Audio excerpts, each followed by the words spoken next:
Bem-vindo ao nosso Entre Linhas de hoje. Quando 2020 começou, ninguém esperava o que estava por vir. A pandemia. O mundo foi afetado de forma sem precedentes. Agora, alguns meses depois da quarentena, da pandemia que parou todos os países do mundo, nós vamos fazer um pequeno balanço e tirar 7 lições que a pandemia nos traz até aqui. Muitas existem ainda por vir, outras não caberão no programa, mas nós vamos comentar estas 7 lições que trazem para nós razões para reflexão. Você com certeza tem as suas lições, os seus aprendizados durante essa quarentena. E você é bem-vindo, por favor, para contribuir com o programa, deixando seus comentários nas nossas redes sociais. Você pode nos acompanhar pelo Facebook e deixar ali o seu comentário, o que a pandemia tem ensinado a você sobre qualquer coisa, sobre trabalho, vida financeira, familiar, espiritual, política, religiosa. O que a pandemia tem ensinado a você durante esses meses que você tem batalhado aí as consequências deste lockdown, desta quarentena que tem afetado todo o país e o mundo. Nós vamos agora à primeira lição da pandemia e daqui a pouco nós voltamos aqui com o Bispo Adilson, o Bispo Eduardo, o Bispo Alessandro e nossas participações especiais também por vídeo, a jornalista Ana Carolina Cury e também Patrícia Lages. Vamos à primeira lição da pandemia, que é esta. A mídia, a grande mídia, ainda controla as massas. Vamos à matéria. O consumo de informação no Brasil aumentou desde que o país registrou o primeiro caso de Covid-19 no dia 26 de fevereiro deste ano. Segundo uma pesquisa da Cântara e Ibope, o rádio e a TV foram os veículos preferidos pela população em busca de notícias sobre a pandemia e principalmente informações de como enfrentar a doença. De cada 10 brasileiros, 7 consumiram diariamente notícias pela televisão, segundo um levantamento feito por docentes da Universidade Federal do Espírito Santo. Outros estudos revelaram que casos de estresse, ansiedade e depressão dispararam desde março, quando a Organização Mundial da Saúde decretou a pandemia. Para o economista Rodrigo Constantino, há uma relação clara entre o aumento do consumo de informações sobre a pandemia e o crescimento de transtornos emocionais. Tem uma explicação mais prosaica, comezinha, de que o pânico vende. Quando você destila medo nas pessoas, as pessoas ficam ligadas 24 horas por dia para ver qual é a próxima pesquisa, qual é a próxima informação relevante que vai selar ali o destino das suas vidas. Questão de vida ou morte, se eu posso ou não sair de casa. E dependendo da cobertura que o povo acompanhou em relação à pandemia, o sujeito nunca mais sai de casa. Porque é de fato ali um foco estritamente negativo em aspectos que muitas vezes foram ampliados, inclusive, e sem o devido respaldo técnico, né? Então, não dá para negar que a imprensa tradicional, até porque ela acaba pautando, de certa forma, até mesmo aquilo que é debatido nas redes sociais, ainda exerce uma influência muito grande na população em geral.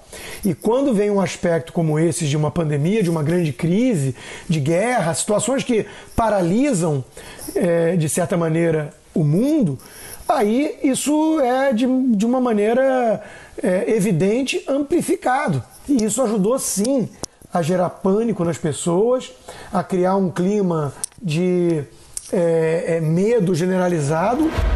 Segundo Constantino, a pandemia mostrou como alguns veículos de comunicação tentam manipular a população. Só que quando o assunto é uma pandemia, por exemplo, é natural que muitos ainda olhem para a imprensa tradicional como um foco de notícias de mais credibilidade, né, e qualidade. Então eles acham que ali ainda vai ter uma preocupação maior com os fatos, com a isenção e com o aspecto apenas científico da coisa. É um engano. Não por acaso, os dois países que mais mereceram um destaque negativo da mídia foram os Estados Unidos e Brasil, que tem como presidente o Trump e o Bolsonaro, respectivamente. E essa mídia, obviamente, detesta esses presidentes e faz uma campanha partidária contra. Então isso tira um pouco esse respaldo científico, mas é inegável a influência desse jornalismo ainda, porque goza dessa aura de respeitabilidade. Recorrer aos noticiários e não a redes sociais para ter informações confiáveis é o mais recomendável. Mas Constantino alerta que é preciso saber diferenciar uma notícia sensacionalista de uma que tenha credibilidade. Então é preciso tomar muito cuidado, porque em que pese a perda gradual de credibilidade e a alternativa que a rede social ofereceu a muitos, a imprensa tradicional, a grande imprensa, ainda é muito influente, principalmente em épocas de crise. Primeira lição da pandemia: a grande mídia ainda controla as massas. Comentários iniciais. Me fez lembrar, dentre outros casos, do caso de uma senhora que eu atendi num programa e ela enviou uma mensagem para a gente, isso no início da pandemia, dizendo o seguinte, que ela mora com crianças pequenas, a comida estava acabando e ela não tinha coragem de sair de casa para ir até o supermercado. Ou seja, o pânico que se instalou na cabeça dela foi tão grande que ela não tinha coragem de colocar o pé na calçada achando que ela ia morrer. Então, embora a gente saiba que hoje, por conta das redes sociais, da internet, principalmente dos mais jovens, que ficam mais antenados, e isso mudou um pouco na questão de que as pessoas vinham questionar aquilo que elas ouvem, aquilo que elas veem, mas foi muito bem colocada a palavra ainda, né? Porque, infelizmente, ainda há muitas pessoas que vão consumindo tudo que colocam diante delas e não questionam. Sem questionar. E a gente pode notar aí a paranoia, que agora parece que diminuiu um pouco em alguns, mas em muita gente ainda continua. A paranoia do lavar as mãos, não estou dizendo que não é importante, tá? Mas a paranoia de pessoa ficar limpando tudo em casa e álcool gel para lá, álcool gel para cá. Virando quase um toque, né? Virou um toque para a maioria das pessoas, mas por quê? Alimentado pelo pânico, pelo pavor tocado pelas mídias. Os noticiários viraram obituários. Não é? Ninguém mais morre de nada no mundo a não ser de Covid-19. Estava lendo uma coisa até curiosa, engraçada, né? Esses dias, alguém dizendo aí que daqui a pouquinho vão falar que Golias morreu de Covid-19. Não foi a pedrada de Davi, foi Covid-19, porque tontura, né? Desmaio e tal. Então, assim as pessoas estão sendo tomadas pelo medo das informações com uma agenda, porque a gente tem que entender que há muitas outras coisas que matam no mundo, e doenças inclusive. A maior causa de morte no mundo são doenças cardiovasculares. Morre muito mais gente de doenças cardiovasculares do que de Covid-19. Muito mais gente morre de problemas respiratórios do que de Covid-19. Muito mais gente morre de câncer do que de Covid-19. Mas você não vê esses números na mídia. Então, por que a mídia, de repente, diariamente, começou a reportar os números de morte? Não aconteceu isso em 2009 com a SARS, com a gripe asiática, mas por que desta vez está acontecendo isso? É um grande desserviço que a mídia, a maioria da mídia prestou ao Brasil, causar esse pânico, esse terror, e eu confesso que eu desliguei. Eu parei de ver notícias, porque a palavra... A gente se alimenta daquilo que a gente ouve, daquilo que a gente lê. Então chegou uma hora que eu desliguei e parei de acompanhar, porque contava os mortos mais do que numa guerra. E uma coisa que acontece muito, se dá, um dos principais motivos, é porque as pessoas procuram o mais prático, né? A informação mais fácil. Então, geralmente, quando elas ligam no noticiário, elas procuram já em alguns determinados locais buscar as informações do que está acontecendo no seu dia a dia, no seu cotidiano. Só que o que acontece é que nem sempre há justiça da parte de quem informa. E aí a gente tem visto o pânico, o caos sendo instaurado porque as próprias pessoas não têm o costume de buscar outras informações, de querer saber a fonte, a origem daquela informação. Ou mesmo a motivação daquela informação. O que está por trás daquilo. Né? Por que se está dando aquela notícia? Por exemplo, os noticiários em média, né, de televisão, falando em noticiário de televisão, em média tem 1 hora de duração, 45 minutos, 1 hora de duração, dependendo do canal, do horário. 1 hora de duração. Em 1 hora, você consegue reportar tudo o que está acontecendo no mundo inteiro? Não. Então, obviamente, alguém tem que reduzir os fatos no mundo para caberem em 1 hora. E mesmo dentro dessa 1 hora, você tem que decidir quais fatos vão merecer 5 minutos, 2 minutos, 1 minuto, uma nota de alguns segundos. Ou seja, tudo isso são decisões dos editores de notícias. Ou seja, aqueles que escolhem as pautas, o que vai ser falado, sobre o quê, quanto tempo vamos dedicar. Então, é importante que o brasileiro tenha a maturidade de entender que as notícias não são inocentes, elas têm uma motivação, elas têm um objetivo, uma agenda. O Constantino falou uma coisa muito importante, que nos 2 países, Brasil e Estados Unidos, onde o Trump e o Bolsonaro são massacrados diariamente pela mídia, que na sua grande maioria é inclinada para a esquerda, esses dados são constantemente promovidos. O Covid-19 virou herói nesses países. Virou herói, as pessoas torcendo ao ponto de um jornalista aqui no Brasil dizer que o presidente faria um favor se ele morresse de Covid-19, quando ele anunciou que tinha contraído o vírus. Eu não estou aqui defendendo o presidente, eu estou falando de um fato facilmente observável, tanto no Brasil como nos Estados Unidos. Então as pessoas precisam amadurecer sobre isso aí, que elas, quando sentam diante da televisão, quando ouvem o noticiário, elas não estão necessariamente se atualizando sobre os fatos do mundo. Elas estão bebendo das pautas e motivações, objetivos políticos, muitas vezes, dos editores de notícias que fizeram aquele noticiário, que colocaram junto, que costuraram aquelas notícias.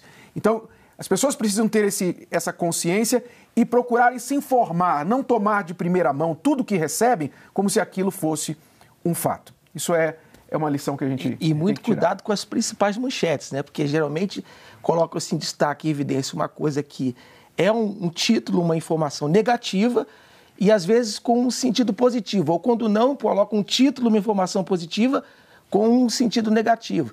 Então, quando se vê uma manchete, se ouve uma notícia, não só o fato de pesquisar, mas de tomar muito cuidado para não ser enganado pelas manchetes. Aliás, até agora, pequena parte da mídia vem mostrando, por exemplo, o número de pessoas recuperadas. Exatamente. Pessoas que foram curadas.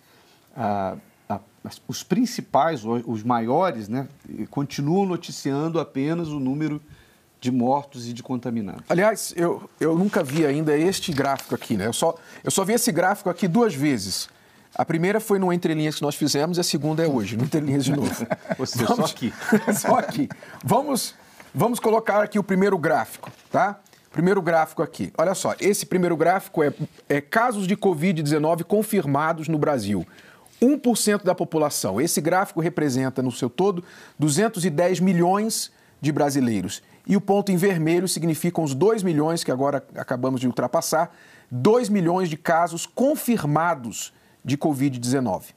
Tá? Então, ou seja, 1% da população. Uma pessoa em cada 100 no Brasil, caso confirmado de Covid-19. Agora, casos confirmados de morte no Brasil de Covid-19, que passou há pouco 77, 78 mil pessoas. Então está aí, 0,037, não é 37% não, é 0,037, ou seja, 0,04%, digamos assim, arredondando, da população até hoje. Então, isso aí, você não vê em lugar nenhum. Colocando isso em contexto, né? Dizem que o Brasil é o segundo país do mundo, atrás dos Estados Unidos, em número de infectados e não sei se já em número de mortes também, mas não dizem que o Brasil é o 11º país por milhão de habitantes com o número de mortes. Desculpa, mas antes que alguém diga, não é que essas vidas, ainda que poucas, né, não sejam importantes, mas é que a atenção dada, o destaque dado para isso é desproporcional diante do número de pessoas que a gente tem no país. Aliás, em muitas notícias nós víamos, por exemplo, uma comparação nesse número de contaminados e número de mortos, Brasil, com esse número de habitantes, às vezes se comparando com um país que é muito pequeno. O Alexander Colaneri aqui no Facebook está dizendo assim: a pandemia me mostrou o melhor e o pior do ser humano hoje em dia. E eu concordo que um desses piores exemplos foi mostrado pela grande mídia, infelizmente. Bom, vamos à segunda lição da pandemia, que é a seguinte: políticos que se aproveitaram. A pandemia se tornou o trem da alegria para muitos políticos. Vamos acompanhar. Com o avanço da pandemia do coronavírus, o Brasil vive em situação de calamidade pública. Nem o aumento das mortes e das lotações nos hospitais impediram a corrupção nas administrações públicas. Em São Paulo, uma das principais investigações em andamento é em relação à compra de 3.000 respiradores da China, que custaram 574 milhões de reais e não foram entregues. Um novo contrato foi feito com 1.280 respiradores, no valor total de 261 milhões de reais. O Ministério Público e o Tribunal de Contas do Estado estão investigando também esse novo contrato. Outra licitação que está sendo investigada é no estado do Rio de Janeiro, onde as compras realizadas pelo governo estadual causaram um escândalo. Uma encomenda de 50 ventiladores custou o equivalente a 9 milhões e 900 mil reais, segundo o Ministério Público. A movimentação pode ter sido superfaturada em quase 5 milhões de reais, segundo a denúncia. Gabriel Neves, o ex-secretário estadual de saúde, foi preso acusado de fazer parte de um grupo ligado a contratos para a compra de equipamentos sem licitação. Uma outra acusação envolvendo o governo fluminense está relacionada com atraso na entrega de hospitais de campanha. Na contratação para construir 7 hospitais, apenas um foi entregue parcialmente. O acordo inicial era de 770 milhões. Os hospitais funcionariam por apenas 6 meses. Mesmo assim, mais de 250 milhões de reais foram pagos a uma entidade contratada para erguer as unidades. Em Santa Catarina, há suspeita de superfaturamento na compra de 200 respiradores. O governo pagou 33 milhões de reais, ou seja, cada aparelho custou 165 mil reais. O valor é pelo menos 65% mais caro do que os adquiridos pela União durante a pandemia. Uma comissão parlamentar de inquérito foi criada para investigar o caso. O governo do Amazonas também é investigado por suposto superfaturamento. A administração de Wilson Lima pagou quase 3 milhões de reais por apenas 28 respiradores. E o pior, o fornecedor é uma loja de vinhos. No Brasil inteiro, o Ministério Público e as polícias federal e civil investigam se foram gastos mais de 1,5 bilhão de reais em contratos superfaturados. Os desvios não estão causando apenas prejuízos financeiros à população, mas há fortes indícios de uma tentativa de manipular a opinião pública. infelizmente, no nosso país, aqui no Brasil, nós sabemos que tudo e em tudo a política entra com uma visão de aproveitamento de situação. E nós sabemos que muito mais do que um problema de saúde, nós vivemos no nosso país uma guerra política. E quem perde com tudo isso, infelizmente, é a população. É lamentável o que tem acontecido porque nós vemos na prática o esforço dos profissionais da área de saúde, especialmente da assistência e incluindo também os de gestão, que muitas vezes são heróis, trabalhando com recursos escassos, trabalhando nem sempre nas melhores condições e nas condições mais adequadas, e fazem o melhor pelos pacientes porque realmente se preocupam com a vida das pessoas. A nossa esperança é que todas as irregularidades que aconteceram sejam apuradas e as devidas medidas sejam tomadas. E essa crise sanitária sem precedentes só veio escancarar quanto nós brasileiros estamos carentes de boa gestão e de liderança. O poder parece cegar e a impunidade dá conforto e condições para que haja um roubo sem remorso. A gente vê um aglomerado de políticos sem capacidade nem ética para cuidar dos recursos públicos, que são capazes de tirar proveito de uma situação como essa, uma catástrofe. Então, nós brasileiros ficamos aqui na esperança de 2 vacinas, uma para nos proteger do Covid e outra para nos livrar desses maus políticos. Essa vacina para nos livrar dos maus políticos só nas eleições. E a cobrança do povo, da população, diante daqueles que estão no poder, em autoridade. O povo tem que saber manifestar de forma inteligente, cobrar dos seus governantes posturas responsáveis e não o que nós temos visto durante essa pandemia, que é uma forma descarada, deslavada, absurda de se aproveitar da pandemia. Por exemplo, uma oportunidade de melhorar o nosso sistema de saúde, de investimento no sistema de saúde, e nós vemos aí tantos casos de suspeitas de superfaturamento, fraude, desperdício. Nós tivemos aí casos de respiradores comprados que não serviam, não atendiam para o caso do coronavírus, máscaras compradas superfaturadas que não atendiam aos padrões mínimos do pessoal da saúde, os profissionais da saúde. Quer dizer, é um absurdo, o que indica que toda a ajuda financeira que foi dada pelo governo federal para que essas cidades, estados investissem, muito disso foi desviado, incluindo hospitais de campanha, como lá o caso do Rio de Janeiro e em outros estados também. Eu queria só entender, por exemplo, a gente vê no portal da transparência lá quanto cada município recebeu de verba federal. Então, por exemplo, São Paulo, eu não lembro mais em números exatos, São Paulo recebeu não sei quantos milhões, suponhamos. Mas a gente não vê esse valor utilizado nos municípios. Se perguntar para a própria população que elegeu esses políticos, a população não vê. E outra coisa é o mau uso, porque o uso indevido. O senhor vê que se poderia ter utilizado esses recursos para se investir na estrutura que já se tem hoje de hospitais públicos. E nós vemos que optaram por construir hospitais de campanha com valores que poderiam ter sido utilizados muito bem em hospitais públicos, melhorando não só para um atendimento agora, mas para longo prazo. Mas onde foi o dinheiro? E hospitais que foram encomendados e nem foram entregues, né? Exatamente. Quer dizer, foi pago e não foi entregue. Ou subutilizados, os que foram entregues subutilizados. Profissionais reclamando, nós temos vários vídeos de profissionais reclamando que não tinham máscara, que não tinham o avental adequado. Para onde foi parar esses milhões?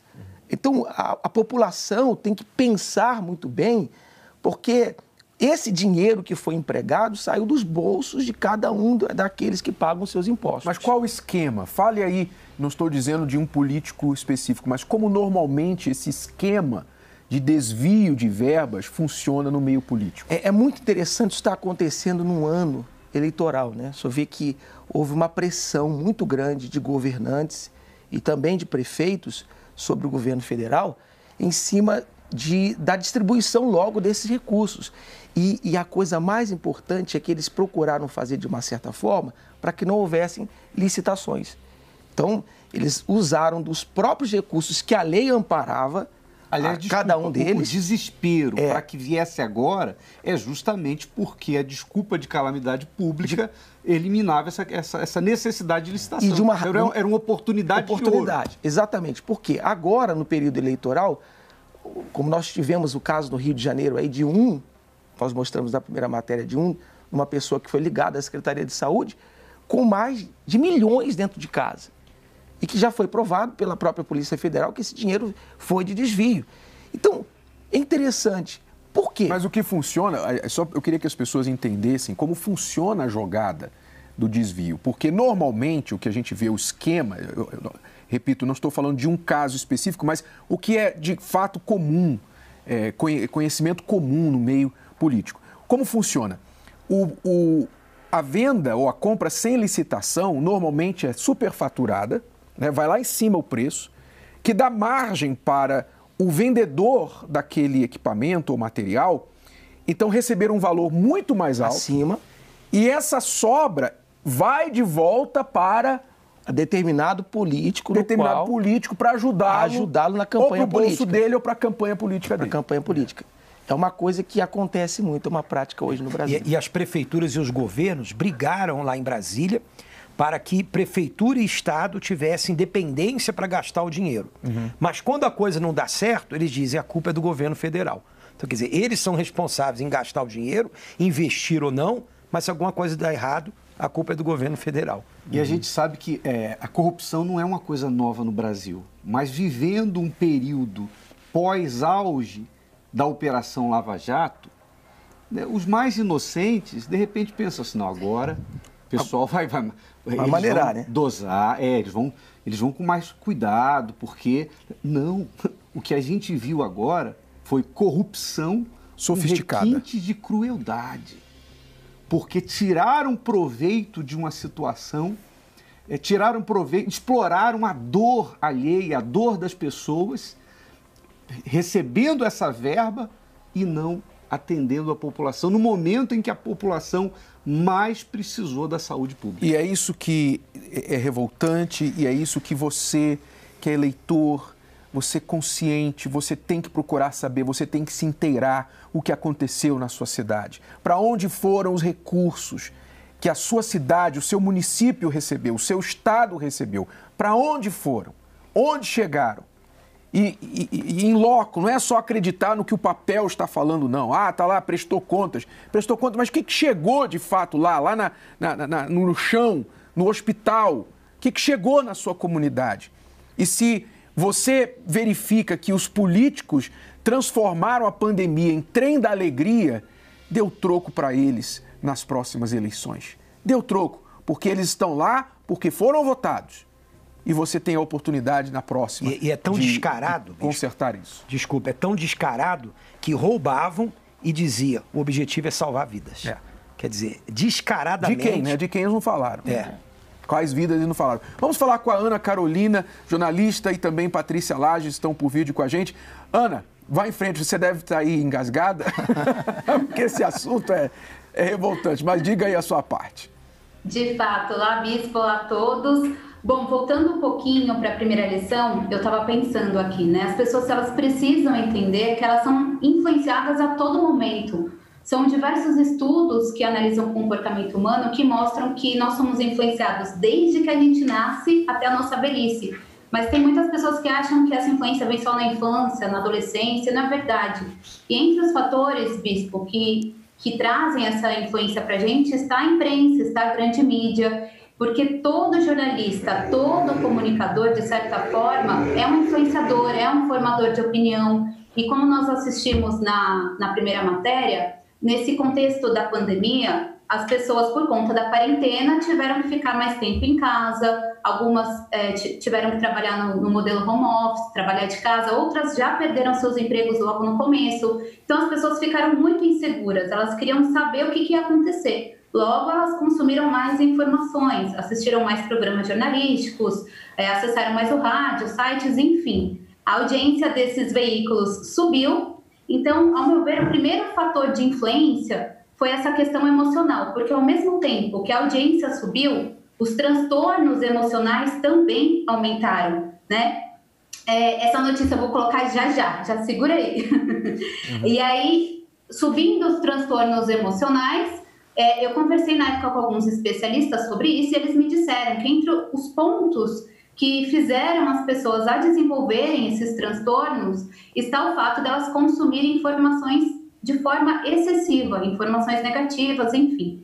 E o outro ponto de manipulação, como vocês disseram, é a manipulação indireta que aconteceu, que a produção colocou, vou pedir para colocar essa notícia. No dia 26 de junho, o presidente Jair Bolsonaro, ele viajou ao Ceará para participar da inauguração de um trecho da transposição do Rio São Francisco. Para quem não sabe, essa é a maior obra hídrica do Brasil, que visa levar água para mais de 12 milhões de pessoas. E aí, quando eu acessei esse site em questão, o que eu vejo? O que vocês veem aí? O Bolsonaro está com a máscara abaixada ao lado de um cidadão e ao lado está escrito, né, que o Bolsonaro inaugura a obra e o governador não compareceu. E aí eu pergunto, quando a pessoa ela entra, né, partindo do princípio que a maioria dos brasileiros, segundo estudos, só leem os títulos das matérias, o que as pessoas vão dar mais crédito? A inauguração dessa obra ou o fato do governador não ter ido ou o Bolsonaro estar sem máscara naquela ocasião? Então, esse é um tipo de manipulação, de influência indireta.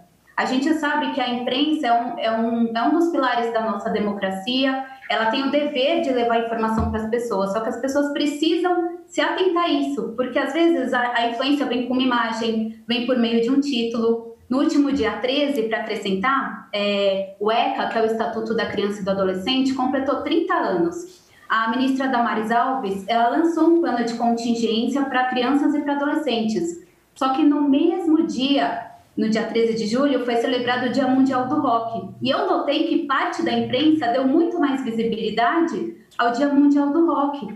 Então, é o que vocês estavam falando.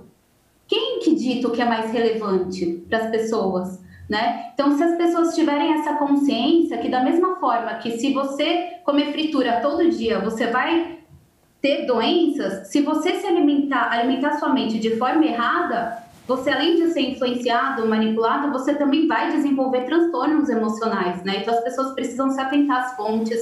Eu acredito que essa pandemia deixou essa lição muito importante, se atentar às fontes que elas consultam, né?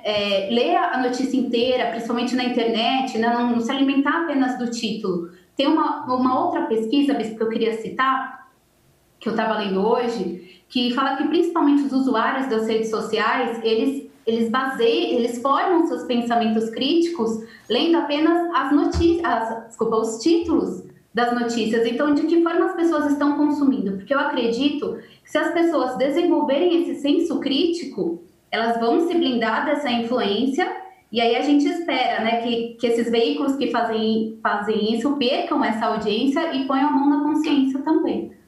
E tomar decisões erradas sobre informações erradas, que é o grande perigo das pessoas que consomem essas informações. Já voltamos com você, Ana. Patrícia Lages, alguma coisa a acrescentar sobre esta questão dos políticos que fizeram da pandemia o trem da alegria? Pois a gente tem que lembrar o seguinte, que não existe manipulador se não houver quem se deixa manipular.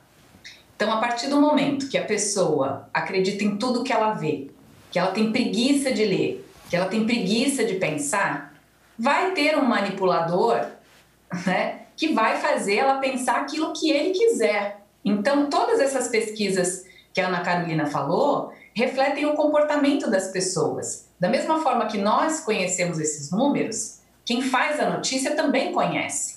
Então, se aproveita de que você vai ler só uma manchete, se aproveita de conceitos muito antigos que funcionam. Você já deve ter ouvido, por exemplo, uma frase que diz que uma mentira contada 1000 vezes vira verdade. Tem uma outra frase aqui que diz assim, para convencer o povo a entrar na guerra, basta fazê-lo acreditar que ele está sendo atacado. Essas duas frases que eu falei são do Goebbels, são do ministro da propaganda de Hitler. Isso funciona. Isso funciona. E o que a gente está vendo hoje? que essa propaganda toda que está sendo feita é para justificar o trem da alegria, porque tem gente que não acredita, tem gente que fala assim, não, pera lá, por que eles iam estar falando para a gente usar máscara? Por que eles iam estar dizendo que o pico da doença ainda não chegou? Para quê? Qual é o interesse deles? O interesse deles é muito simples, eu vou dizer para você qual é o interesse deles. Se você pode comprar o que você quiser com dinheiro público, sem licitação, você vai querer alongar esta janela. Essa janela que existe hoje é essa questão da pandemia, porque quando a gente está numa pandemia, você decreta a calamidade pública. Uma vez decretada a calamidade pública, governadores e prefeitos podem fazer compras sem licitação. E por que eles estão comprando tudo errado, como a gente viu? Respirador que não serve, máscara que não serve, luva que não serve, né? Porque a gente para pensar, já que está gastando, né? E já que a gente sabe que tudo neste país é superfaturado, por que no mínimo não compra o certo? Porque compra na correria, compra o que tem, antes que acabe essa janela maravilhosa para eles, chamada, né, calamidade pública. Porque uma vez que a calamidade pública terminar, ou seja, a hora que começarem a dizer, olha, pico já passou, vamos reabrir, vamos voltar ao normal e tal, acabou a alegria deles. Exato. Então tem que comprar muito rápido. Isso é uma demonstração do desespero de comprar logo, faz logo, né? A gente precisa manter as pessoas ali com medo, porque o medo é um paralisador. Você que é pai, você que é mãe, como é que você educa o seu filho? Para ele não botar o dedo na tomada, para ele não se jogar da janela. Você fala, você vai tomar um choque, você vai morrer, você vai machucado. Aí teu filho, pelo medo, ele fica paralisado. Isso não funciona só com crianças. E por isso estão se falando em estender a pandemia até dezembro, até setembro, a pandemia, quer dizer, o lockdown até ano que vem, não se sabe, até a vacina chegar, porque é do interesse de muitos que a pandemia dure. Por isso nós falamos e repetimos, há muita, mas muita gente torcendo pelo coronavírus. Essa história, não, temos que salvar vidas, amor a vidas, fique em casa. Olha só, olha um dado que talvez você não tenha tido conhecimento, acesso. Esta semana, o governador de Nova York, governador Cuomo, citou o resultado de uma pesquisa que mostrou que 84% dos casos de contágio por Covid-19 se deram por pessoas que estavam em casa. 84%. Ou seja, o lockdown funcionou ou não funcionou? A quarentena, fica em casa, o hashtag fica em casa, fica em casa, fica em casa. Funcionou ou fracassou? Se 84%, o estado de Nova York é o estado que mais foi afetado, metade das mortes nos Estados Unidos aconteceram em Nova York. Em Nova York, 84% das pessoas afetadas, contaminadas pelo coronavírus, contraíram o vírus em casa. Estavam de quarentena. Funcionou ou não funcionou a quarentena? Por que essa insistência em algo que não tem base científica? Aliás, a base científica agora está mostrando que se mostrou alguma coisa que fracassou, que não funcionou. Isso é o que está acontecendo agora. Mas já voltamos com você, Patrícia Laje. A gente tem que avançar aqui para o próximo tema, que talvez vocês tenham alguma coisa a acrescentar também. Terceira lição da pandemia, ainda sobre políticos. Políticos que não veem a igreja como essencial. Você sabe que durante a pandemia criou-se uma lista de serviços essenciais. E a maioria desses políticos não consideraram a igreja, serviços religiosos, como um serviço essencial para a população. Vamos acompanhar. Outro alvo de perseguição e preconceito durante a pandemia foram as igrejas e templos religiosos, considerados por vários prefeitos e governadores como não essenciais. Muitas igrejas foram fechadas por meio de decretos sem nenhum fundamento científico.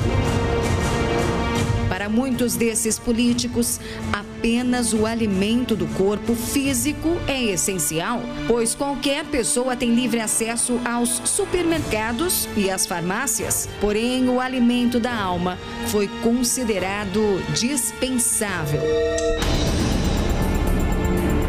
A Igreja Universal intensificou o atendimento remoto via internet e telefone e disponibilizou seus cultos online, mantendo cerimônias como a Santa Ceia com a comunhão através do pão e do suco de uva e a oração pelos casais. Porém, nem todos conseguiam acompanhar de forma satisfatória. Apesar de o presidente Jair Bolsonaro ter defendido o exercício da fé como atividade essencial, prefeitos e governadores têm sido contrários por questões políticas. O processo de reabertura tem se mostrado lento e sem nenhuma lógica. Na cidade de Pinheiro Machado, Rio Grande do Sul, a prefeitura autorizou apenas um culto por semana. Goianésia e Formosa, em Goiás, seguiram o mesmo exemplo, mas foram ainda mais longe. Determinaram até mesmo o dia em que as igrejas podiam funcionar. Em Goianésia, às terças, e em Formosa, aos domingos. Será que nessas localidades o vírus é menos contagioso nesses dias? Em Sapucais do Sul, também no Rio Grande, o limite de pessoas dentro das igrejas é de apenas 30 fiéis. Mas aos sábados e domingos, as igrejas não podem abrir. Mas os supermercados estão abertos todos os dias, o dia todo e com circulação livre. Mas a cidade campeã de arbitrariedade tem sido São Bernardo do Campo, em São Paulo, onde os cultos não podem ultrapassar os 60 minutos e estão proibidos os dízimos e as ofertas. Será que existe comprovação científica para fundamentar que pessoas que fazem ofertas se tornam mais suscetíveis a contrair o coronavírus?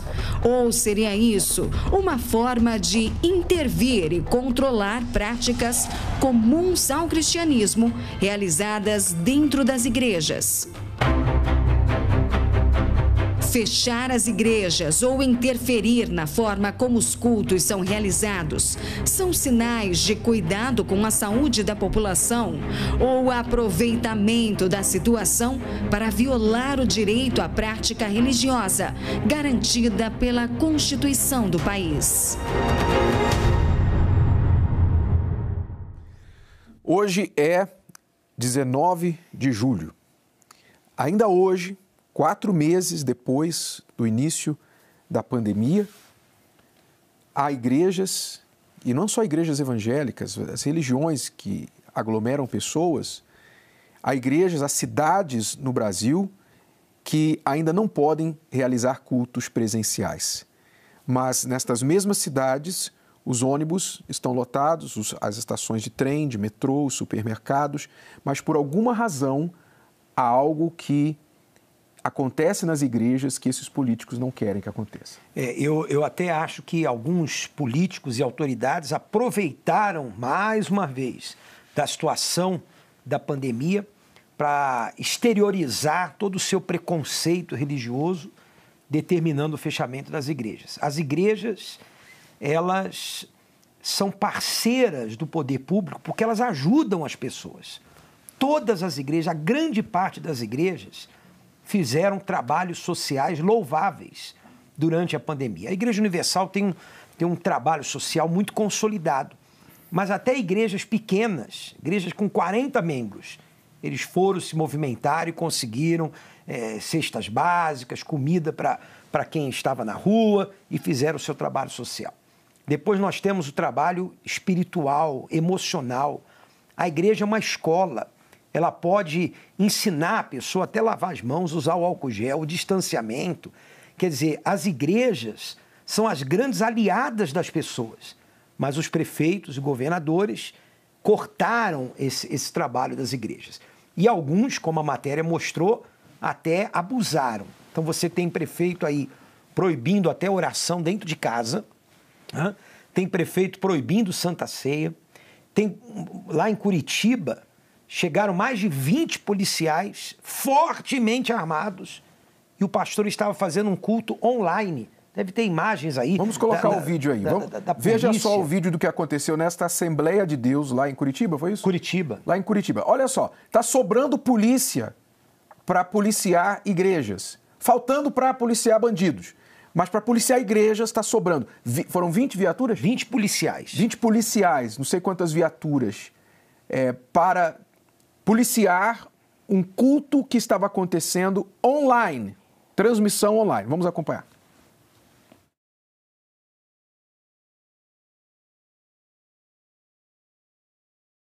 Nós estamos aqui hoje, dia 12 de julho de 2020, e pela primeira vez um batalhão da Polícia Militar está aqui para atender uma denúncia de que a nossa igreja estava lotada. Estamos tendo aglomeração. E como se vê, não é verdade, estamos realizando o culto online, respeitando as diretrizes do decreto municipal e do governo estadual, mas infelizmente é esse o momento que estamos vivendo. Não sei até onde vai isso, mas tenho certeza que Deus ele dará uma resposta de paz à nossa sociedade e à igreja. Absurdo, absurdo, simplesmente absurdo. Nós sofremos isso em várias de nossas igrejas, pastores inclusive levados à delegacia. E o que me admira, o que me assusta também é que, com certeza, este caso aí, não sei se o Bispo Eduardo tem mais informações sobre isso, mas com certeza este caso foi alguma denúncia de vizinhos. Ou seja, o que a mídia e os políticos estão fazendo é colocando a população uns contra os outros. De forma que não é só na questão de igrejas, não. Pessoas que são, vizinhos que denunciam, houve um barulho na igreja, já acha que tem uma aglomeração, vai lá, chama a polícia. Mas hoje nós temos pessoas agredindo outras porque não estão usando uma máscara. No supermercado ou na rua, levando a pessoa presa, multando. Tem gente levando multa, R$100 ou mais, porque não está usando uma máscara cuja eficácia é questionável pelos próprios profissionais de saúde. É questionável a eficácia da máscara, mas gera dinheiro para o município se passar uma multa. E a grande parte das igrejas, dos pastores, são pessoas do bem. Então, se houve uma denúncia e tem que ser investigada, uma pessoa, um agente sanitário chega ali, orienta o pastor, vai ser bem recebido e o pastor vai seguir as normas. As igrejas foram as que mais obedeceram às normas, os decretos que estiveram por aí. Agora, o senhor falou de colocar um contra o outro. Nós tivemos com um prefeito aí no município e o prefeito disse assim, não, ô bispo, eu quero abrir. É a Assembleia de Deus que não está querendo. E quando o pastor da Assembleia de Deus foi lá, ele falou, eu quero abrir. É a Universal que não está querendo. Agora, só que ele esqueceu que os pastores se conversam, se comunicam. Agora, também tem um detalhe nisso aí, um detalhe muito grave nisso aí. Por que no início, voltando atrás, né, quando já em novembro nós ouvíamos dessa pandemia no mundo inteiro, nós tivemos aí meses para nos preparar para isso, porque saberíamos que mais cedo ou mais tarde chegaria aqui. Agora, por que não fecharam o carnaval? Ninguém quer falar sobre isso. Por que os governos não impediram? Não, a gente está sob uma ameaça, não chegou aqui ainda. O Brasil, todos nós sabemos que é um país de fronteira aberta para o turismo e para o carnaval, então, nem se compara. O que vem de gente para o norte, nordeste, sul, cada lugar do Brasil tem um lugarzinho que as pessoas querem conhecer. Por que não se fechou? E outra coisa, bispo, por respeito à questão de igrejas, eu sou bem, assim, resistente em falar alguma coisa. Por que quando nós vamos para conversar com esses determinados prefeitos que impõem esses decretos arbitrários, geralmente na hora desse diálogo, eles falam assim, vocês sabem que eu venho para a reeleição agora, né, 2020, né, esse ano, se a gente puder contar com apoio, quer dizer, de uma certa forma, eles fecham, nos obrigam, porque a gente quer ganhar almas, ajudar as pessoas, a ter que ir até o gabinete para pedir para fazer um trabalho não só espiritual e social que vai beneficiar o município, e ainda assim a gente tem que ouvir isso. Senão, será que não tem interesse? Ou seja, eles querem que a gente venda o apoio para eles nas eleições em troca de reabrir as igrejas. Reabrir as igrejas, que é um direito nosso, né, constitucional. Exato, um problema que eles estão criando sem base alguma, E para terminar, não sei se vai terminar esse bloco, mas teve a prefeitura que proibiu até dízimos e ofertas. Não, eles viraram especialistas em assuntos religiosos. Os políticos, eles reclamam tanto que o Estado é laico, que a religião não deve influenciar no Estado, mas o Estado agora está influenciando a religião. O Estado agora está proibindo algo constitucional defendido pela nossa Constituição, o direito de culto, de realizar culto. Eles estão invadindo esse direito e estão ditando como que a pessoa deve seguir a fé dela. Ora em casa, online. De repente o Brasil também, desculpa que a gente fica nervoso, de repente, na cabeça desses políticos, todo mundo no Brasil tem internet banda larga. Todo mundo, porque eles estão falando assim, não, assiste o culto em casa, igrejas, pastores, transmitam seus cultos online. Vocês acham, doutores políticos, vocês acham que todo mundo tem nesse Brasil internet banda larga para assistir um culto de uma hora e tal, da sua igreja? Primeiro que a igreja tenha condições de fazer essa transmissão, que não é barata. Não é barata, todo o aparato de produção de TV não é barato, nós sabemos sobre isso. As pessoas têm condições de assistir? Vocês não perguntaram isso, vocês não querem saber disso. Mas vocês se acham, de repente, especialistas em como as pessoas devem manifestar a sua fé. É isso que revolta a nossa... Se usar o telefone, esquece não. Deixa o Adilson falar, que ele está aqui na Eu queria falar o seguinte, eu acho que esse pessoal, eles têm assim, um pouco de instabilidade espiritual. Sabe? Acho que eles precisam ser melhor evangelizados, como aquelas ovelhas que se desviam. Mas interessante que a cada 2 anos, quando chega assim agosto, setembro, outubro, rapaz, eles se tornam fervorosos, colocam as mãos no coração, eles dobram os joelhos, eles vão nos cultos, eles cantam os hinos, eles levam. Aí a igreja se torna essencial, a igreja, e lotada de preferência. Deixa eu falar só mais uma coisa. Eu me lembro de um prefeito no município do Rio de Janeiro que eu passei, que na época da eleição, ele fazia questão de chegar. A reunião era 8 da manhã, ele chegava 8h30, atravessava pelo corredor central, fazendo assim, para chegar lá na primeira cadeira e sentar. Por quê? Ana Carolina, seu comentário bem rápido, por favor, sobre esse tema. Você gostaria de falar alguma coisa? Sim, eu só queria acrescentar, Bispo, porque eu imagino que tem muita gente que está assistindo em casa e pensando, mas por que é essencial? Eu tenho aqui um dado das ações sociais da Igreja Universal de 2019, que o Departamento de Comunicações divulgou, que só no ano passado mais de 13 milhões de atendimentos foram feitos só aqui no Brasil. Então, para reforçar, porque esse momento de pandemia é um momento que o Estado precisa de ajuda. E se os transtornos emocionais cresceram, é cientificamente comprovado que a fé é uma aliada para ajudar a população, né? Então, era esse comentário que eu queria acrescentar. Sem contar os transtornos mentais, psicológicos que aumentaram, multiplicaram durante a pandemia, que, aliás, as doenças mentais, se eu não me engano, é a 7ª causa de morte no mundo. Muito mais do que coronavírus. As pessoas morrem mais por distúrbios mentais, psicológicos, do que por coronavírus. Mas a igreja que está diretamente prestando um serviço a essas pessoas foi considerada não essencial. Patrícia Lages, bem rápido, por favor, sua posição sobre esse ponto. O que eu queria comentar é sobre a ação da polícia, né, dentro das igrejas. Muitas vezes eles agem porque eles sabem que eles vão chegar lá e vão encontrar um pessoal pacífico, vão encontrar um pastor pacífico que promove, né, a ordem.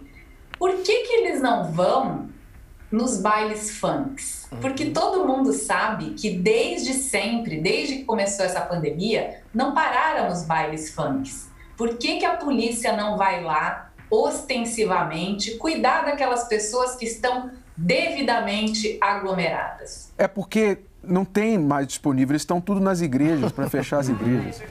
Aí não dá, né, Patrícia? Você está pedindo demais também, né? Forcei a amizade, é verdade.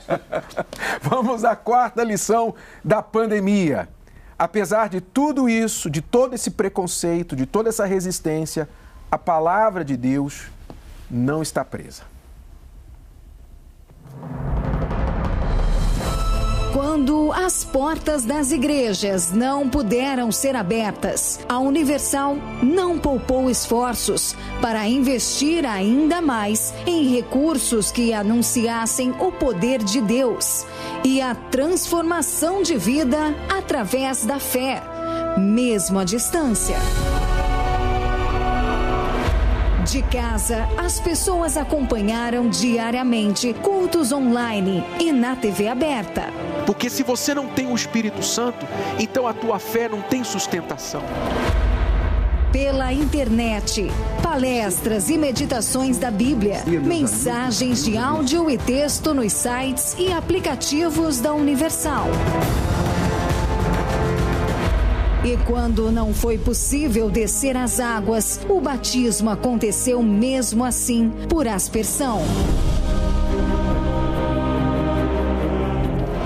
Além disso, a Universal incansavelmente distribuiu Bíblias, máscaras de proteção, álcool em gel e cestas básicas aos lugares mais carentes, no Brasil e no mundo. A ajuda também foi por telefone. Eu estou numa depressão muito forte. Pastores e suas respectivas esposas também ficaram à disposição 24 horas por meio da central de atendimento e também do Pastor Online. Apesar de tudo isso, muitas pessoas criticam a Universal por investir nos mais diversos meios de comunicação, a fim de alcançar o maior número de pessoas sofridas. Mas você sabia que, enquanto estava aqui na Terra, o Senhor Jesus também utilizou diversos recursos disponíveis na época para ampliar ainda mais a sua voz e mensagem? Veja, quando pregava no barco, sua voz era levada e amplificada pelo vento do mar. Quando pregava nos montes, ele escolhia pontos estratégicos para que mais pessoas pudessem ouvi-lo. Quando contava histórias e parábolas, Jesus ensinava de forma simples, envolvente e marcante. E por isso suas lições são repetidas até hoje incansavelmente. Jesus nos ensinou a evangelização inteligente, a fim de propagar a palavra da salvação. Igreja Universal, Jesus Cristo é o teu Senhor.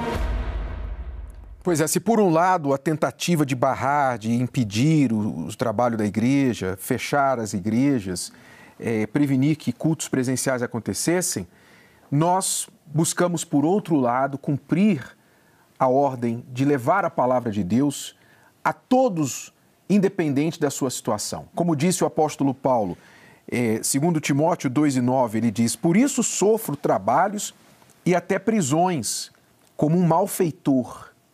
Mas a palavra de Deus não está presa. Quer dizer, Paulo falava que, mesmo ele preso, mesmo ele na prisão, a palavra de Deus não estava presa. Hoje nós temos aí praticamente 2/3, ou metade, na verdade, do Novo Testamento por causa das cartas que Paulo escreveu, muitas delas na prisão. Então, o que era suposto aprender o Evangelho, deter o Evangelho, nos alcança até hoje. E isso foi praticado não só pela Igreja Universal, mas por todos os que não se detiveram por causa da pandemia. Continuamos pregando, transmitindo os cultos online, os nossos cultos alcançaram lugares inimagináveis e muitas dessas pessoas agora estão começando a frequentar os cultos presenciais com a volta deles em muitos lugares. Isso tem sido muito bom, digamos, um próprio avivamento, a valorização das pessoas da própria igreja, da casa de Deus. As pessoas começaram a dar mais valor. E os pastores, quer dizer, fizeram exatamente o contrário, né? Decretos tentaram impedir, barrar as igrejas, mas os pastores fizeram ainda mais, redobraram os seus esforços. A polícia invadindo ali a igreja de Curitiba e o pastor dizendo: Deus vai nos dar um caminho de paz. Então, quer dizer que o pastor, ele sempre vai para o bem, e ele não está de olho na política ou no malfeitor. Ele está focando as pessoas, que são as que serão ajudadas pelo trabalho. Nós vamos agora à quinta lição da pandemia, que ilustra como muitas pessoas, especialmente as da fé, não se deixaram vencer pela crise gerada pela pandemia, pelo fechamento do comércio e a derrubada da economia no Brasil e no mundo. Toda dificuldade gera oportunidades, e é isso que você vai ver em algumas pessoas de fé agora. A crise econômica causada pelo novo coronavírus trouxe um reflexo direto e negativo ao bolso dos brasileiros. No Brasil, quase 10 milhões de pessoas perderam sua renda no mês de maio. O índice de desemprego subiu para quase 13%. Além disso, a pandemia também levou ao fechamento de mais de 700 mil empresas no país, e 1/3 tiveram que demitir. São Paulo, o maior polo econômico do país, enfrenta as consequências causadas pelas determinações decretadas pelo governo Dória. O fechamento do comércio levou o estado ao extremo caos. Consequências que serão sentidas por um longo período. Vai ser um ano muito difícil, é o ano da recuperação econômica. Acho que aí vamos levar uns 5, 6 anos, pelo menos, para conseguir retomar. Na contramão da crise, muitas pessoas identificaram que o momento difícil exige ainda mais esforço e, principalmente, fé. Através da aliança com Deus, entenderam que as adversidades devem ser transformadas em oportunidades. O Jair é empresário no setor do aço. E nessa época, onde o mercado está demitindo, ele está contratando e aproveitando para renovar seu maquinário. Nunca trabalhou tanto. Nesse momento de pandemia, onde tem muitas empresas dando férias coletivas, né, a gente sabe que tem empresas que não vão voltar. A minha empresa vem andando na contramão de tudo que tem acontecido. Nós estamos contratando funcionários, contratando agregados. E nessa crise eu tive a oportunidade de adquirir um equipamento que custa mais de 500 mil reais, tudo na crise. A minha empresa não sabe o que é pandemia. O alicerce disso é fidelidade e vida no altar. Situação parecida aconteceu com os empresários Rafael e Maíra. Em meio ao caos, eles estão vendendo mais. O trajeto das nossas vendas, o trajeto de atendimento, hoje trabalhando mais com mídia social, redes sociais, veículos de comunicação. E com isso nós conseguimos aumentar o nosso fluxo de vendas. Olha que legal, a gente conseguiu aumentar as nossas vendas, ao invés de baixar, estagnar, fechar as portas, não. A gente tem vendido cada vez mais. E nós também estamos comprando de concorrentes. Olha só que legal, de concorrentes que estão com as portas fechadas, não tem como vender, não tem clientes, a gente está comprando o material deles porque está acabando também, não tem importação.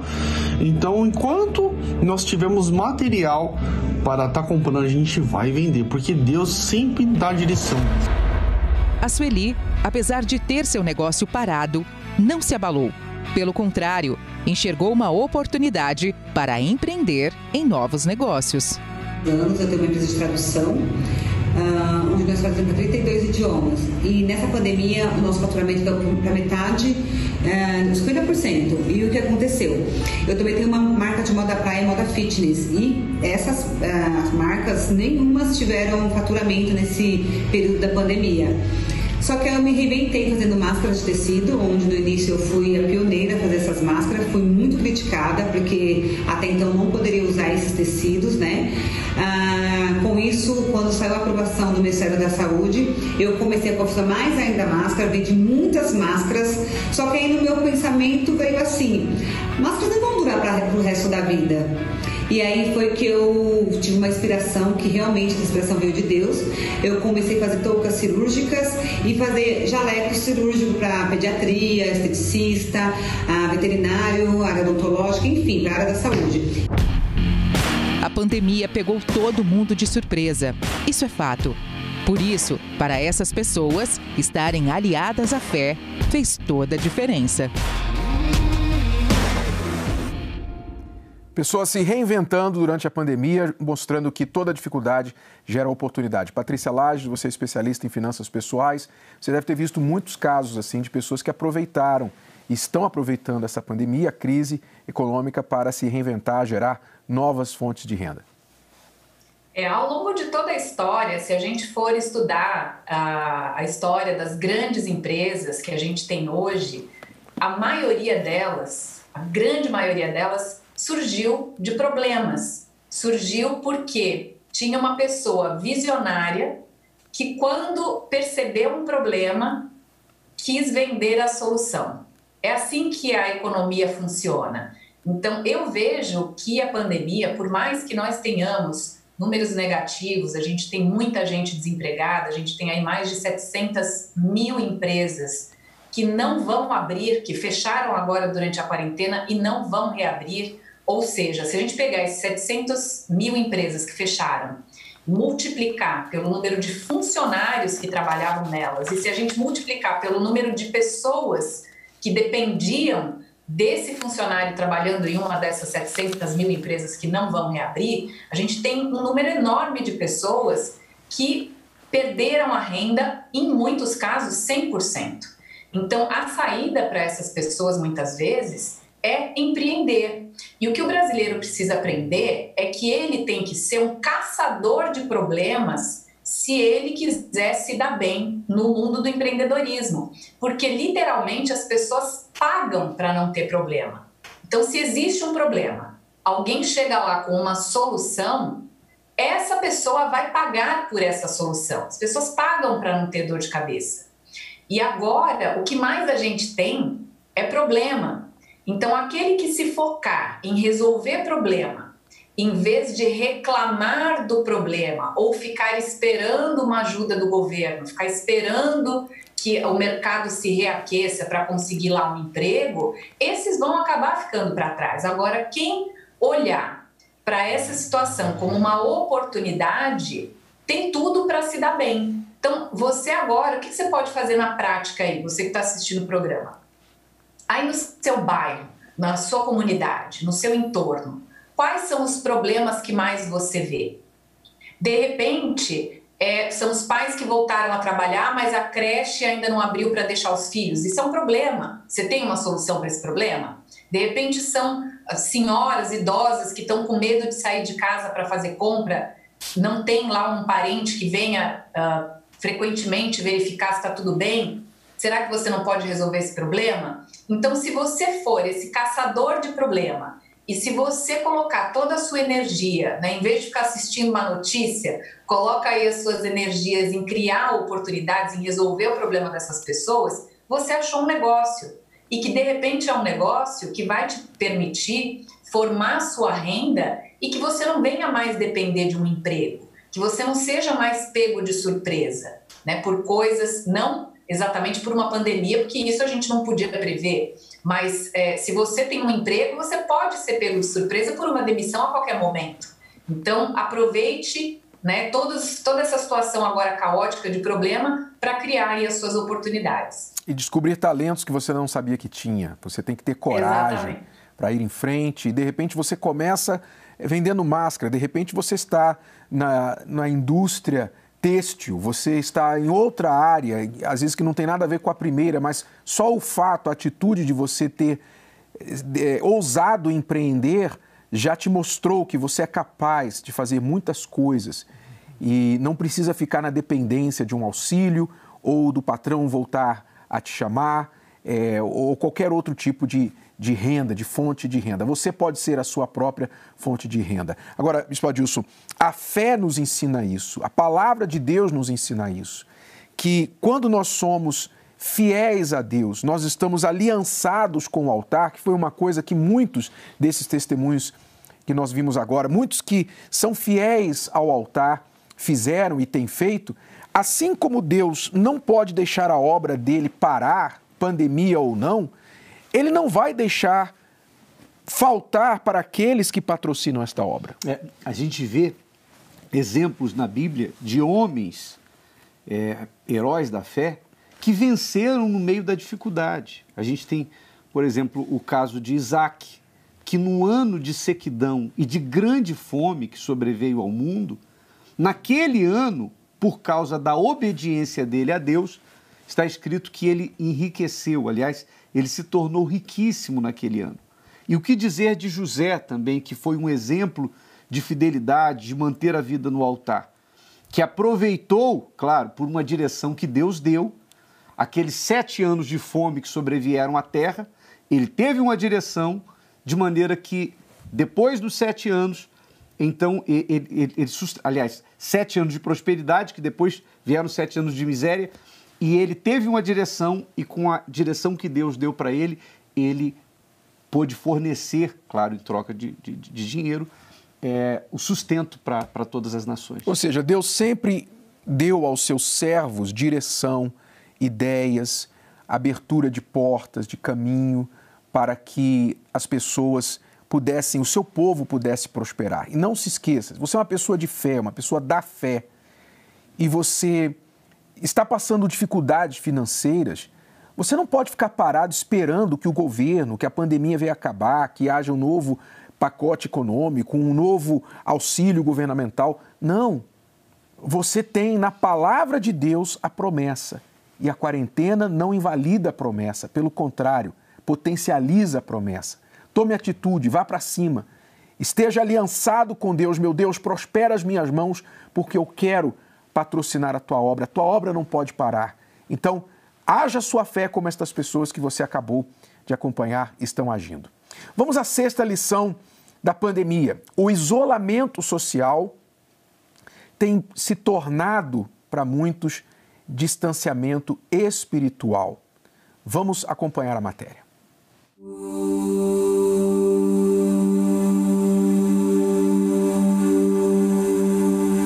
Isolamento social. O que isso tem a ver com a sua fé?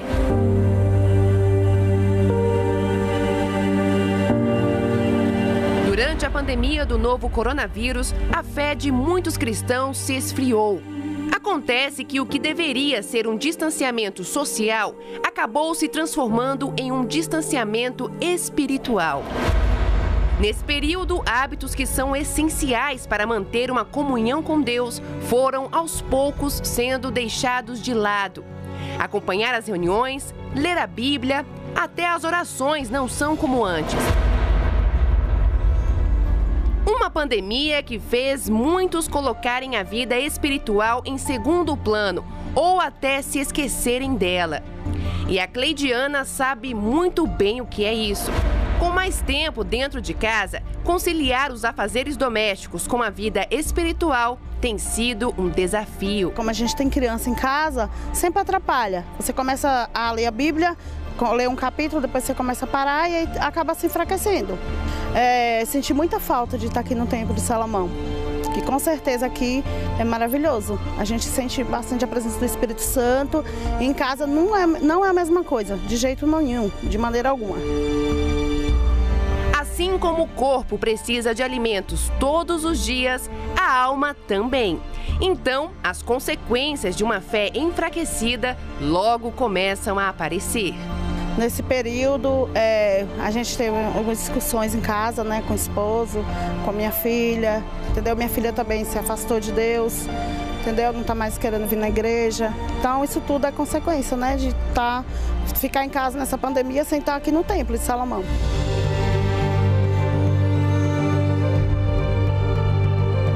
Mas agora que o santuário voltou a funcionar, obedecendo todas as condições da Organização Mundial da Saúde, Cleidiana conseguiu vencer a fraqueza e decidiu tomar uma atitude de fé. Estou voltando hoje. Desde que voltou os cultos presenciais, estou voltando hoje. Porque eu não estava tendo forças para estar voltando. Todo dia eu falava, eu vou, e nunca conseguia.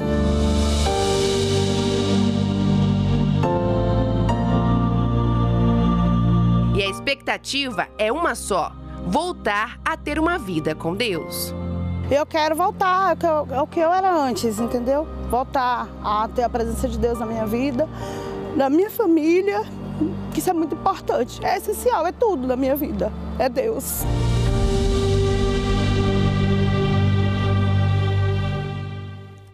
É muito importante que as pessoas não permitam que o distanciamento social se torne distanciamento espiritual. Tudo bem, você está em grupo de risco, você está acompanhando os cultos pela televisão, etc. Isso tudo é bom, importante, mas não é um substituto. Acontece que muitas pessoas já saíram do isolamento, né? Não falo do distanciamento, mas do isolamento social.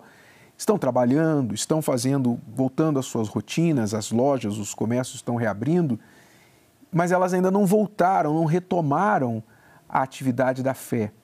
E isso acaba afetando porque não é substituto. Você sabe, você está em casa assistindo alguma coisa, ouvindo, você mexe no telefone, a criança passa na frente da TV, não há comparação entre acompanhar algo por uma tela e acompanhar algo presencialmente. E se a pessoa não vigiar, ela acaba que ficando anestesiada, porque ela sabe que tem a transmissão do culto pela TV, tem a transmissão pelas redes sociais.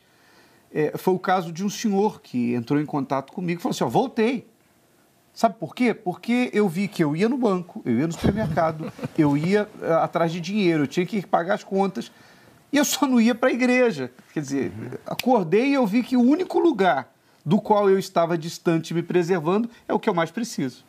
E Deus, ele instituiu a igreja exatamente para isso, né? O local dessa comunhão com ele, é a casa dele. Às vezes você não pode ir na casa de uma outra pessoa, mas essa condição hoje de você ter que sair de casa, ir ao banco e fazer as suas atividades, já demonstra que você também pode vir à casa de Deus, né? E o tempo que ela passa aqui buscando a Deus só vai trazer para ela alimento, força, direção.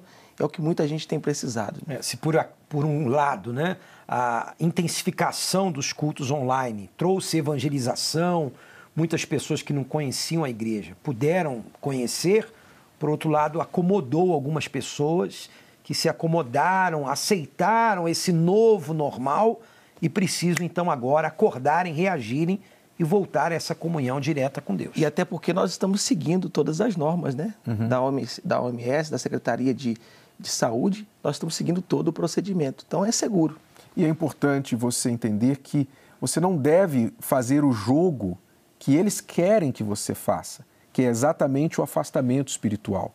Por trás disso tudo, há um objetivo espiritual, que é desconectar as pessoas, o corpo da igreja, separar o corpo da igreja, enfraquecer o corpo da igreja e enfraquecer a sua vida espiritual. Não faça este jogo, porque senão você vai cumprir o que eles querem a seu respeito. Vamos agora à 7ª e última lição da pandemia. O colapso mundial é muito mais fácil do que se imaginava. Ou seja, antes da pandemia, quem imaginaria que o que aconteceu de março para cá seria possível?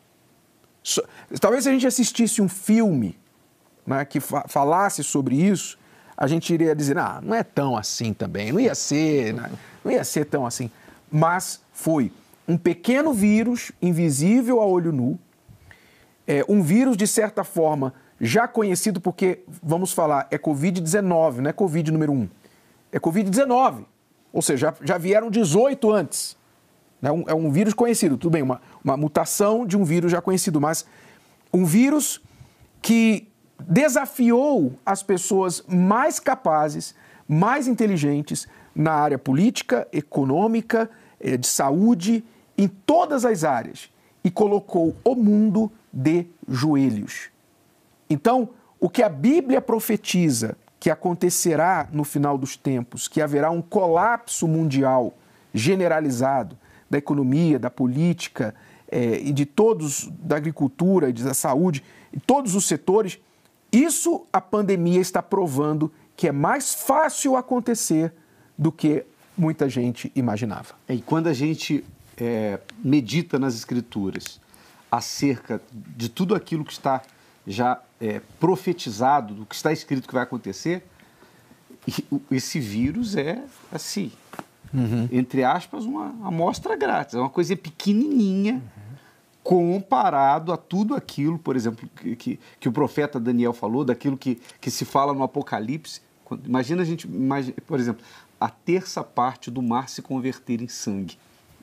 Imagina o que é o coronavírus comparado ao que vem pela frente. Os cavaleiros do Apocalipse, né? Os 4 cavaleiros do Apocalipse, a fome, a doença, a falsa paz, o anticristo, não é? Tudo que está profetizado que acontecerá neste final dos tempos. Que aqueles que diziam, não acredito, a coisa do Apocalipse é muita ficção científica. Eu acho que diante da pandemia não está mais tão inacreditável assim. Tão distante, né? Nós estamos muito perto do Apocalipse e também é mais uma lição para a gente tirar da pandemia, né? Acreditar no que diz a Bíblia, nessas profecias e nos apegarmos a Deus. Aproveitar essa situação para nos reconciliarmos com Deus e sabemos que estamos caminhando aí para o fim. Nós fizemos um livro a respeito disso, chamado A Terra Vai Pegar Fogo. Você vai estar aqui para o Apocalipse. Este livro, ele começou a ser escrito, nós começamos a escrever este livro em 2017, se eu não me engano, 2017. Não havia nem ideia do que estava por vir em 2020. Mas aqui nós falamos, porque não somos nós estamos falando do Apocalipse. O Apocalipse que fala das doenças, das epidemias e pandemias, o livro trata disso também, entre outros assuntos, sobre o que vai acontecer, o que está prestes a acontecer neste final dos tempos. As profecias indicam que nós estamos muito, muito mais perto, mais próximos do que nunca. Se você ainda não leu este livro, A Terra Vai Pegar Fogo, pode encontrá-lo em uma Universal ou pela loja virtual, online, você pode encontrar inclusive o livro digital em e-book. Bom, eu quero fazer o encerramento, os comentários finais, dando a oportunidade para a Ana Carolina e a Patrícia Lages, começando com a Ana, para fazer suas considerações finais, por favor. Ok, eu queria deixar aqui como consideração final 3 lições que eu aprendi nesse período da pandemia. A primeira é a importância de nós sabermos escolher as fontes para nos alimentarmos em relação às notícias, né? Sempre entender que há veículos que sim carregam interesses ideológicos e políticos por trás das mensagens e das pautas. Lembrar que nós estamos em ano eleitoral, então este ano serão eleitos prefeitos, vice-prefeitos e vereadores, e fazer um alerta também para as pessoas que elas prestem atenção quem foram os políticos que nesse período politizaram o vírus, né? Que elas desde já se atentem a isso para votarem de forma inteligente. Uma outra lição também que eu aprendi é que o mundo está totalmente despreparado para lidar com imprevistos na área da saúde, na área econômica, e realmente a fé é uma aliada, sim, para lidar com o imprevisível, e somente ela mesma para nos ajudar a vencer tudo isso. Obrigado, Ana Carolina. Patrícia Lages. Olha, para complementar aqui o que a Ana Carolina falou, a gente tem aí a nossa vacina, né? A nossa vacina que vai ser o nosso voto para tirar daí esses vírus, né, que afetam a classe política. E eu gostaria que você que está assistindo a gente, que você raciocinasse. Porque o que acontece? Quando a gente está no meio de uma crise, no meio de um tumulto, a primeira coisa que a gente acaba perdendo é o raciocínio.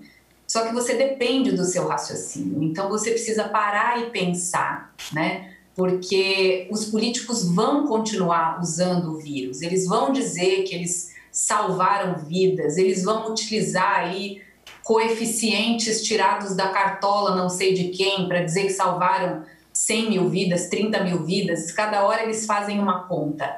Mas o que você deve fazer é raciocinar. Se realmente esses políticos quisessem salvar a vida de alguém, eles estariam combatendo outras tantas doenças que foram citadas aqui no programa. As pessoas morrem muito mais de doenças cardiovasculares, de diabetes. Cadê uma campanha do governo para dizer se exercite, coma menos açúcar, diga não ao fast food? Tem alguma campanha aí fiscalizando os fast foods para ver o que eles estão vendendo? Não tem. Então, cadê toda essa preocupação com o que você come, né, com sedentarismo? Não estão tão preocupados assim com a sua vida. Quem tem que se preocupar com a sua vida é você mesmo. Então, pense, raciocine e use aí a sua vacina, o seu antídoto contra tudo isso que está acontecendo, que vem agora nas próximas eleições. Pensar é a melhor vacina, né? Obrigado, Patrícia. Deus abençoe, obrigado pela participação. Alguns dos senhores querem acrescentar alguma coisa? Não, de forma rápida, né? O programa ensinou que mesmo de algo tão ruim, né, que foi essa pandemia, a gente tira lições importantes para a nossa vida. Não tenho mais o que falar, elas falaram tudo. Bom, você pode pegar as telas com as 7 lições, nós vamos postar em alguns minutos, lá no Instagram do Univer Vídeo. Você pode achar essas 7 lições da pandemia para você compartilhar e saber que este programa pode ser assistido novamente no Univer, univervideo.com, além de estar também lá nas nossas redes sociais, no Facebook da Igreja Universal, e você pode compartilhar com os seus amigos. Muito obrigado a todos pela audiência e nós voltamos na próxima semana com mais um Entre Linhas aqui com você. Até lá.